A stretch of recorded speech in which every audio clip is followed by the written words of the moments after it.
Real estate investors go through this natural progression of real estate and don't even realize it. I know because I went through this progression. If I had to start real estate all over again without the experience I have today, I would have liked to at least consider starting with my end goal in mind versus just jumping into the entry level. Let me elaborate on that. When thinking of my journey of getting to the point of being a private money lender, I went through a natural progression that I'm about to share with you. I believe if I started with my end goal in mind, I could have saved time by just starting with private money lending. I could have worked for a private money lender for free and gained my experience that way. Then I would be able to start vertical capital at 25 years old versus starting at 29 years old. But then the other side of me is saying those adverse moments and experiences were necessary to figure out what I really wanted to do. I don't know. I guess we'll never know. Guys, if you are in real estate, you are in one of these stages. And if you're just getting started, choose which aspect you want to start with your end goal in mind. Here are the natural progressions of a real estate investor. First, you have your entry level wholesaler and real estate agent. The skills you need is marketing, sales, underwriting, and a marketing budget and reserves. The reserves are important because sometimes you be in between listings and deals and you need those reserves to sustain the marketing and advertising so you have a business.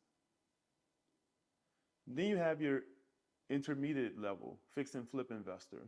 The skills needed for a fix and flip investor, you have to have underwriting skills, a source of capital to fund the actual fix and flip, the purchase and the construction, project management. You need to know how to manage contractors, general contractors, and subs. And then you have to have a little sense of design because you want to be able to design a property in a way that it sell at the dollar amount you intended it to sell for.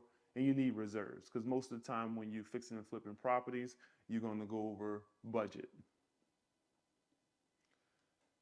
Another intermediate level is a buy and hold investor. And the skills you need is underwriting, making sure you're buying the property right, source of capital to buy it. In some cases, you may have to do construction as well. Then you have to understand property class. What if it's in the Class A neighborhood, Class B neighborhood, Class C. And then you need money management and reserves as well. Because reserves are important with buy and hold because sometimes you have to take into account your vacancy rates. You have to take into account maintenance and things like that. So reserves are very, very important with buy and hold. And then you have an advanced level, a commercial investor and developer. The skills needed is underwriting, making sure you buying a good deal, capital. In most cases, is multiple sources of capital. It could be private, bank financing, your own capital, lines of credit, and things like that. And you have to have very good management skills, managing teams, because you have teams with contractors, architects, and so many different people, so many different layers to be a developer and developing multiple properties. Then you have another advanced level as a private money lender.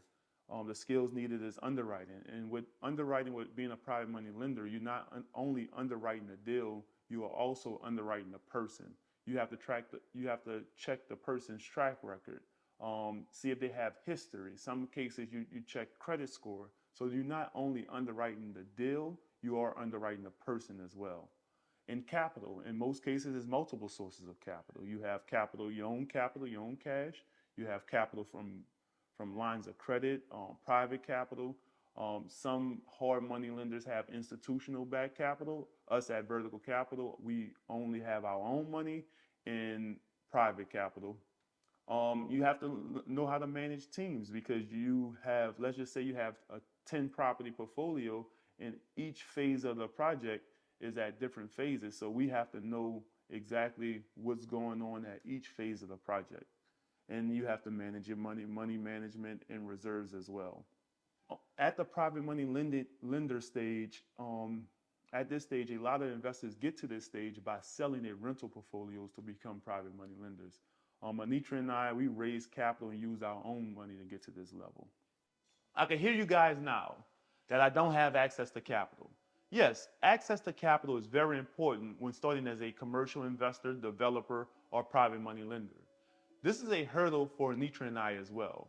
But when I see people like Don Peoples start at the developer level, I know it's possible. And I think Don Peoples is a billionaire or close to it.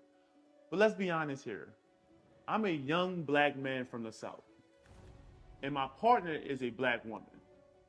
Our biggest hurdle is access to capital. But what are we supposed to do? Not try to reach our goals? No, no. That would never happen. When Anitra and I get into this funk with lack of access to capital thinking, I think of this Byron Allen interview. In the interview, he kept saying, position yourself as an asset. Position yourself as an asset. And then the capital will come. Here's a clip of the interview. He has $100 billion that he manages. So when you have $100 billion that you manage, you have a problem. You have $100 billion that you must shepherd, invest, and get back with a return. Right. You have to do something with that money. You got to do something with it. Right. There it is. So I said, look, I'm here to help.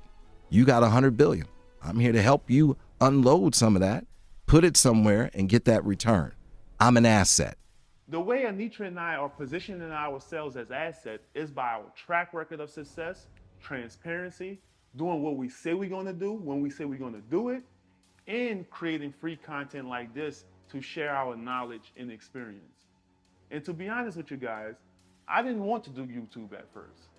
But one of Vertical Capital's core values is to do whatever it takes. And if sharing our knowledge on YouTube is going to get us where we want to be, let's do it. But we have to commit to it. And I can't wait until we get a comment or a message inquiring about investing with Vertical Capital. This is our way of positioning ourselves as assets and our company as an asset. Hopefully, 10 years from now, we are saying Vertical Capital has a $100 million portfolio through all of its asset classes. Guys, if I added any value, consider subscribing. See you on the next video.